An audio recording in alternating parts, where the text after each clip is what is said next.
bíbélì ìràwọ̀ ayọ̀ láti máa yọ wá fẹ́ni tí jíǹgbé, kò sí ìjì tí ó lè bòdì dán rẹ̀.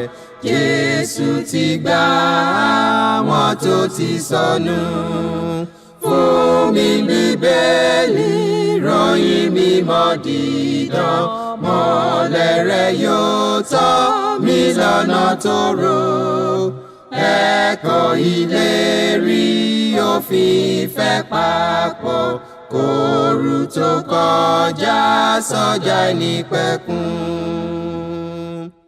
A kí yín káàbọ̀ sí ètò yín ètò wa JEKIBIBELI SORO, ètò tí ìjọ Kristi lóńdó àti ìjọ Kristi níbi gbogbo tí wọ́n ń ṣe olùgbọ̀wọ́ rẹ̀. Orúkọ tèmi ni Fasonu Victor, Ajihinrere Kristi. Kí a tó tẹ̀síwájú nínú ìdánilẹ́kọ̀ọ́ tòní, ẹ jẹ́ kí a gbàdúrà.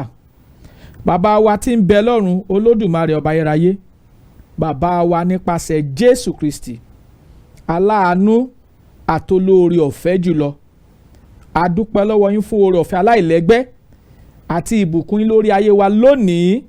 Ògo ni fún orúkọ yín títí láéláé. Ọlọ́run mímọ́, ẹ jọ̀ọ́ kí ẹ gbọ́ ọpẹ́ wa. Ẹ bá wa sọ̀rọ̀ lónìí, kẹ́ jẹ́ kí ìfẹ́ yín ó di mímọ̀ lọ́kàn wa, kẹ́ ẹ sì gbàkóso gbogbo. Lórúkọ Jésù Kristi Olúwa wa, àmín. Lẹ́ẹ̀kan sí a kí wa káàbọ̀ sí ètò yín ètò wa JEKIBIBELI SORO. Ọpẹ́ ni a fi fún Ọlọ́run àti ẹlẹ́dàá wa fún oore rẹ̀ àti ìbùkún rẹ̀ lórí ènìyàn gbogbo. Ọlọ́run wa ẹ ṣeun lọ́pọ̀lọpọ̀. A dúpẹ́ pé àwọn tó wò wá nílé wọ́n wà ní àlàáfíà, àwa náà wà nínú àlàáfíà Ọlọ́run. A fi ọpẹ́ fún Ọlọ́run wa. Ògo ni forúkọ rẹ̀ títí láéláé, àmín. Lónìí ètò ẹ̀kọ́ tí a mú wá fún wa, kókó ẹ̀kọ́ náà ni bí a ṣe lè mú ìjọ òtítọ́ padà bọ̀ sípò. Bí a ṣe lè mú ìjọ òtítọ́ padà bọ̀ sípò, òun ni kókó ẹ̀kọ́ tí a mú wá fún wa lónìí.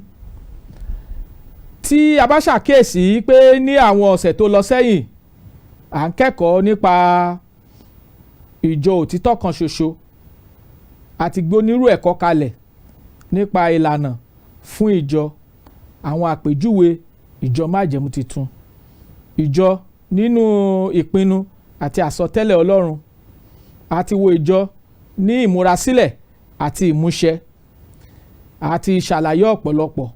Ní ọ̀sẹ̀ tó lọ pàápàá a sọ̀rọ̀ nípa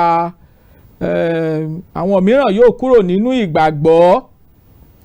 Lónìí a fẹ́ pe ọkàn wa padà sí bí a ṣe lè mú ìjọ òtítọ́ padà bọ̀ sípò, nítorí pé gbàtà wọnú ayé lónìí a rí pé ogúnlọ́gọ̀ ìyapa ní ń bẹ níbẹ̀, ogúnlọ́gọ̀ ìyapa ní ń bẹ nínú ìsìn Kristi. Ọlọ́run ò sì fẹ́ kí a wà nínú ìyapa bó ti wù kó mọ. Ó ní Ọlọ́run nínú àánú rẹ̀ ló ń rọ ogúnlọ́gọ̀ àwọn ènìyàn pé a ti gbé òtítọ́ ọ̀rọ̀ Ọlọ́run a ti gbé kalẹ̀ nínú Bíbélì. Ọ̀pọ̀lọpọ̀ sì ti kúrò, wọ́n ti yapa kúrò nínú òtítọ́ tari nínú ọ̀rọ̀ Ọlọ́run. Ìbéèrè ni pé báwo la ó ṣe padà? Kí ni àgbékalẹ̀ tọ́lọ́run gbé kalẹ̀ fún wa láti padà sínú òtítọ́ ọ̀rọ̀ Ọlọ́run? Wòlíì Jeremáyà, wòlíì Ọlọ́run, ó sọ̀rọ̀ kan nípa ìmísí Ọlọ́run nínú ìwé Jeremáyà orí 10 nígbà tá kéèsì ẹsẹ̀ 23 10:23. Kí ni Ọlọ́run sọ? Ẹ gbọ́ ohun tí Ọlọ́run sọ nípa wòlíì Jeremáyà. Ẹ gbọ́ ohun tó wí. Ó ní, Olúwa, èmi mọ̀ pé ọ̀nà ènìyàn kò sí nípa ti ara rẹ̀, kò sí nípa ènìyàn tí ń rìn láti tọ́ ìṣísẹ̀ rẹ̀. Àwa kọ́ la máa tọ́ ìṣísẹ̀ wa nípa ìsìn Ọlọ́run. Ọlọ́run ti gbé ìlànà rẹ̀ kalẹ̀ fún wa. Tiwa ni pé kí a tọ ọ̀nà tí Olúwa gbé kalẹ̀ fún wa. Ìmúpadàbọ̀ sípò ìjọ májẹ̀mú titun ó ṣe pàtàkì, ó ṣe kókó, tọ́lọ́run béèrè nìyẹn, ó sì ṣe é ṣe lónìí. Àwa tá a bá fẹ́ padà sínú ìjọ òtítọ́ gẹ́gẹ́ bí àgbékalẹ̀ Ọlọ́run, a lè ṣe bẹ́ẹ̀ torí pé ìfẹ́ Ọlọ́run ní fún wa pé kí a kúrò nínú ìyapa bó tí wù kó mọ, kí a sì padà sínú ìjọ òtítọ́ kan ṣoṣo tàrí nínú Bíbélì. Ìdí ẹ̀ ni pé ìwé Àìsáyà orí 55 ẹsẹ̀ 8 sí 9 a sọ fún wa níbẹ̀ pé ó ní ọ̀nà mi kì í ṣe ọ̀nà yín bẹ́ẹ̀ ni èrò mi kì í ṣe èrò yín ni Olúwa wí. Gẹ́gẹ́ bí ọ̀run ti ga ju ayé yìí lọ bẹ́ẹ̀ ni èrò Ọlọ́run ga ju èrò ènìyàn lọ àti ọ̀nà Ọlọ́run ó ga ju ọ̀nà ènìyàn lọ. Ọ̀nà Ọlọ́run, èrò Ọlọ́run ó ga ju èrò ènìyàn lọ bó ti hùn kó mọ. Èrò ènìyàn ò lè bá èrò Ọlọ́run dọ́gba, kò ṣeé ṣe. Àfi tí ènìyàn bá dúró láti ṣèfẹ́ Ọlọ́run nínú ọ̀rọ̀ rẹ̀ ló lè bá èrò Ọlọ́run dọ́gba. Ọ̀nà Ọlọ́run àti èrò Ọlọ́run ó jìnnà sí èrò ènìyàn. Báwo la ṣe lè mọ ọ̀nà Ọlọ́run? Báwo la ṣe lè mọ èrò Ọlọ́run? Báwo la ṣe lè mọ ìfẹ́ Ọlọ́run fún wa lónìí? Ó wà nínú Bíbélì èyí tí Ọlọ́run gbé kalẹ̀ fún wa.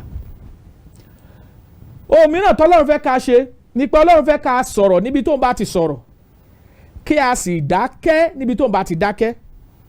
Ìwé Pétérù kínní orí 4 ẹsẹ̀ 11 ló kọ́ wa bẹ́ẹ̀. Ó ní tí ẹnikẹ́ni bá ń sọ̀rọ̀ kí ó máa sọ gẹ́gẹ́ bí ọ̀rọ̀ Ọlọ́run. Tí ẹnikẹ́ni bá ń ṣiṣẹ́ ìránṣẹ́ kó máa ṣe gẹ́gẹ́ bí agbára tá a funfun kí a lè máa yan Ọlọ́run lógo, ẹni tí ògo ọlá àti agbára wà fún títí láéláé. Àmín. Ẹsẹ̀ ọ̀rọ̀ Ọlọ́run sọ fún wa pé tí a bá ń sọ̀rọ̀ kí a máa sọ gẹ́gẹ́ bí ọ̀rọ̀ Ọlọ́run. Ọlọ́run ń pe àkíyèsí wa pé kí a padà sínú ìjọ òtítọ́ tààrí nínú Bíbélì. Báwo la ṣe mú ìjọ òtítọ́ padà bọ̀ sípò? Ó ní ẹ̀kọ́ tí à ń gbé yẹ̀wò. A sì rí i pé ìyapa tí ń bẹ nínú ìsìn lónìí kì í ṣe ìfẹ́ Ọlọ́run. Ìdí tí ó fi ń ṣèfẹ́ Ọlọ́run ni pé Ọlọ́run a ò rí àkọsílẹ̀ pé kí ìjọ mímọ́ Olúwa tí a gbé kalẹ̀ nínú Bíbélì kó pín yẹlẹyẹlẹ gẹ́gẹ́ bí a ti rí nínú ayé lónìí. Bó lẹ̀ yẹ pa àkọsílẹ̀ pé ìyapa yóò dé ṣùgbọ́n kì í ṣe ìfẹ́ Ọlọ́run kí ìyapa ń bẹ nínú ìsìn mímọ́ Olúwa ìtàrí nínú ọ̀rọ̀ rẹ̀. Sọ Ọlọ́run pè wá pé kí a padà, àti wípé ìyapa nínú ìsìn lónìí ẹ̀ṣẹ̀ ni, a gbọ́dọ̀ pé gẹ́gẹ́ bí orúkọ rẹ̀ ti ń jẹ́ ẹ̀ṣẹ̀ ni. Kíkúrò nínú ìyapa ó jẹ́ ojúṣe gbogbo àwa ènìyàn tó ń fẹ́ láti sìn Ọlọ́run. Kí ni ìdí? Ìdí ẹ̀ ni pé ọ̀rọ̀ Ọlọ́run pé ẹ̀gbọ́n tí ìwé orin Dáfídì ẹ̀gbọ́n tó wí ni. Ìwé orin Dáfídì ẹ̀gbọ́n tọ̀rọ̀ Ọlọ́run sọ ni. Ìwé orin Dáfídì sọ fún wa pé ọ̀rọ̀ Ọlọ́run ó pé. Ìwé orin Dáfídì ó kọ́ wa lẹ́kọ̀ọ́ pé ọ̀rọ̀ Ọlọ́run pé. Ẹ wo ìwé orin Dáfídì orí 19 nígbà tá a kíyèsí ẹsẹ̀ 7 sí ẹsẹ̀ 11 ẹ̀gbọ́n tọ̀rọ̀ Ọlọ́run sọ. Láti ẹsẹ̀ 7 ẹ̀gbọ́n tọ̀rọ̀ Ọlọ́run sọ. Ó ní òfin Olúwa pé ó ń yí ọkàn padà, ẹ̀rí Olúwa dáni lójú, ó ń sọ òpè di ọlọ́gbọ́n. Ẹsẹ̀ 8 ìlànà Olúwa tọ́, ó ń mú ọkàn yọ̀, àṣẹ Olúwa ni mímọ́, ó ń ṣe ìmọ́lẹ̀ ní ojú, ẹ̀rù Olúwa mọ́, pípé ni títí láéláé, ìdájọ́ Olúwa ni òtítọ́, òdodo ni gbogbo wọn. Ẹ wo ẹsẹ̀ 10 ó ní wọ́n ju wúrà dáradára púpọ̀, wọ́n sì dùn ju oyin lọ àti ríro afárá oyin. Ẹ wo ọ̀rọ̀ Ọlọ́run ti pé. Báwo ni a ṣe lè padà sínú ìsìn tí a rí nínú Bíbélì? Báwo la ṣe lè mú ìjọ májẹ̀mú titun, ìjọ òtítọ́ padà bọ̀ sípò? Àwọn ìbéèrè tàbí àwọn ìdáhùn, àwọn ìbéèrè tí a béèrè àtàwọn ìdáhùn tí a fi sí nìyí. Báwo la ṣe lè mú ìjọ òtítọ́ padà bọ̀ sípò lónìí?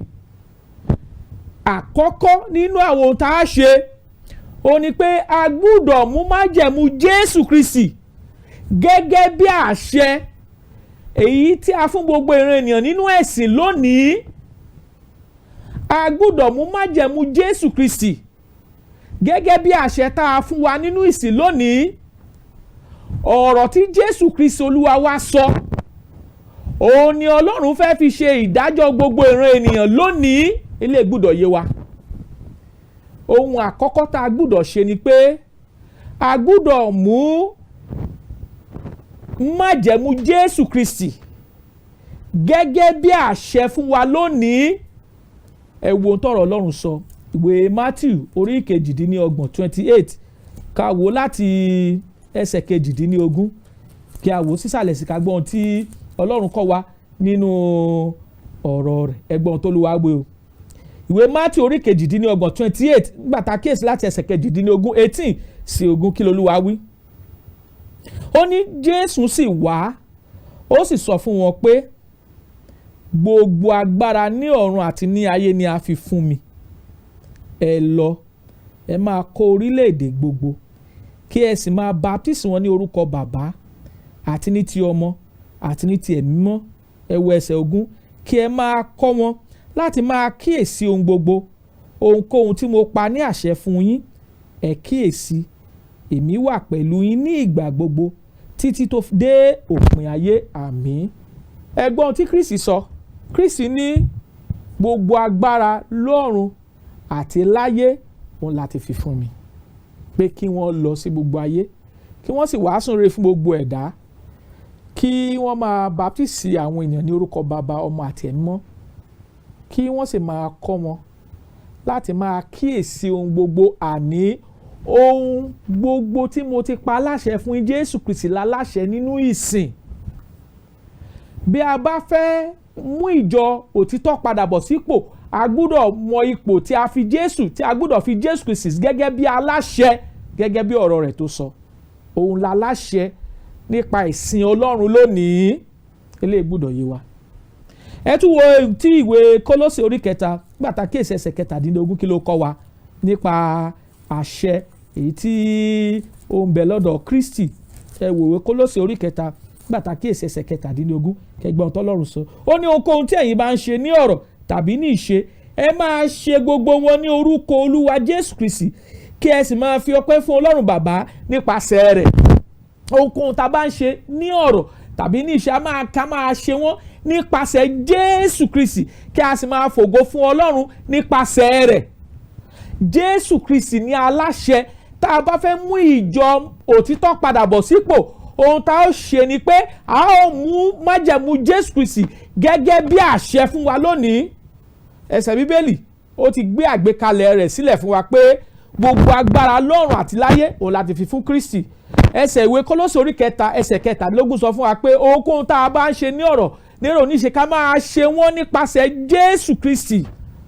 ìyẹn túmọ̀ sí pé gbogbo ẹ̀kọ́ tá a bá fẹ́ kọ́ ìbéèrè ni pé ṣé Jésù Kristi ló gbé ẹ̀kọ́ ìkalẹ̀ ṣé Jésù Kristi ló kọ́ wa. ẹ̀kọ́ tó ti gbélé àwọn àpọ́sítélì lọ́wọ́ òun la gbọ́dọ̀ tẹ̀lé. ẹ̀kọ́ tá ò bá lọ́wọ́ Kristi èyí tá ò bá lọ́wọ́ àwọn àpọ́sítélì tá ò sì rí àpẹẹrẹ rẹ̀ nínú ìsìn májẹ̀mú tuntun kì í ṣẹ̀kọ́ tá a gbọ́dọ̀ tẹ̀lé lónìí. àwọn ọ̀rọ̀ tá ò rí àpẹẹrẹ rẹ̀ tá ò rí pasẹ̀ rẹ̀ nípasẹ̀ Jésù Kristi a gbọ́dọ̀ pa wọ́n tì tá a bá fẹ́ mú ìjọ òtítọ́ padà bọ̀ sípò lónìí. ohun àkọ́kọ́ tá a ó ṣe ni pé a ó gba Kristi àti májẹ̀mú rẹ̀ gẹ́gẹ́ bí àṣẹ lónìí. eléyìí gbọ́dọ̀ yé wa. kọ́kọ́ nìyẹn. a ò ní lo ìwé mìíràn gẹ́gẹ́ bí ìwé àṣẹ yàtọ̀ sí Bíbélì tí a bá fẹ́ mú ìjọ òtítọ́ padà bọ̀ sípò. Bíbélì nìkan lá jẹ́ ìwé àṣẹ wa. a ò ní lo ìwé mìíràn gẹ́gẹ́ bí creed or manual or article of faith. Bíbélì nìkan lá lò gẹ́gẹ́ bí ìwé àṣẹ fún wa.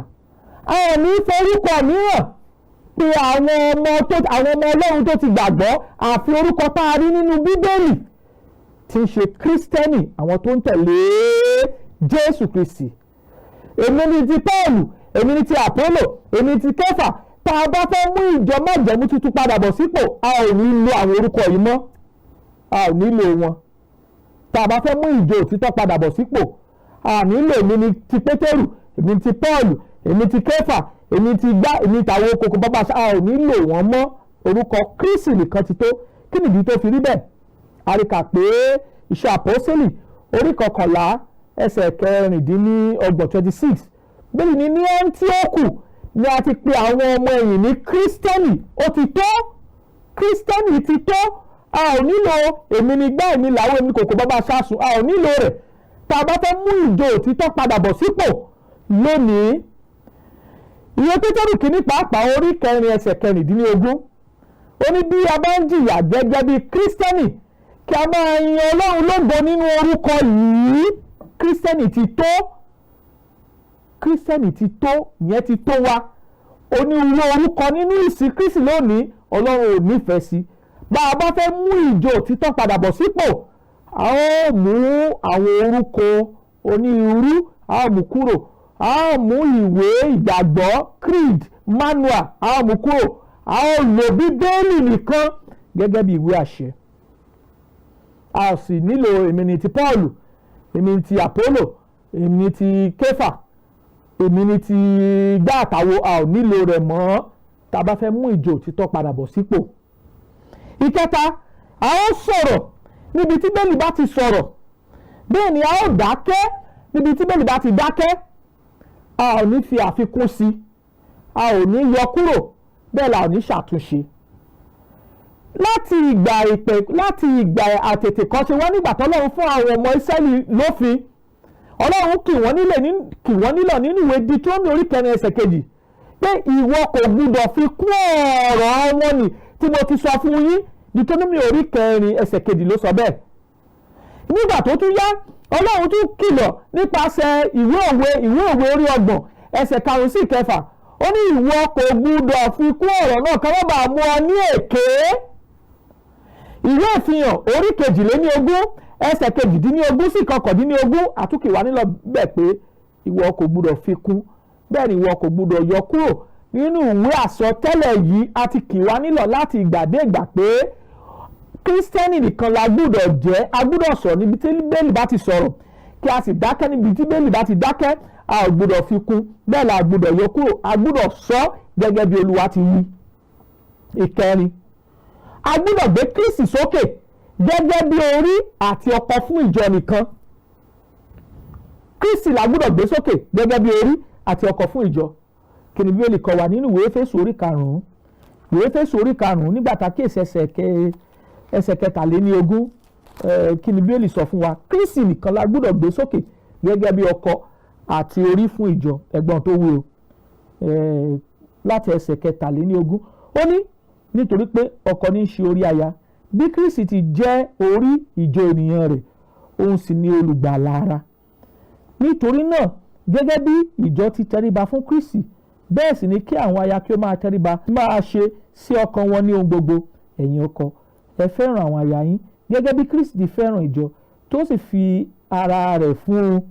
Ẹ̀wò 26, kí òun kí ó lè sọ ọ́ di mímọ́ lẹ́yìn tí a ti fi omi wẹ̀ ẹ́ mọ́ nínú agbada omi. Kristi nìkan la gbọ́dọ̀ gbé sókè gẹ́gẹ́ bí orí àti ọkọ̀ fún ìjọ. Ìwé Kólósè orí 1 ẹsẹ̀ 18 ó sọ fún wa pé ó sì ní orí fún ara, èyí ni ìjọ. Ohun tá a rí nínú ọ̀rọ̀ Ọlọ́run nìyí. Ìkarùn-ún, a gbọ́dọ̀ tẹ̀lé májẹ̀mú tuntun, ìlànà fún ìjọsìn. A gbọ́dọ̀ tẹ̀lé májẹ̀mú tuntun torí pé májẹ̀mú tuntun ní ìlànà tọ́lọ́run gbé kalẹ̀ fún ìjọsìn. Nínú májẹ̀mú tuntun láti lè rí ìlànà tí Jésù Kristi gbé kalẹ̀ fún ìsìn. Nínú ìwé Jòhánù orí 4 nígbà tá a kíyèsí ẹsẹ̀ 21 sí ẹsẹ̀ 24 21 sí 24. Níbẹ̀ láti rí nígbà tí Kristi sọ̀rọ̀ nípa ìsìn mímọ́ tí yóò ṣe ìtẹ́wọ́gbà lábẹ́ ìsìn májẹ̀mú tuntun, ìsìn mímọ́, ìsìn òtítọ́ àti ẹ̀mí.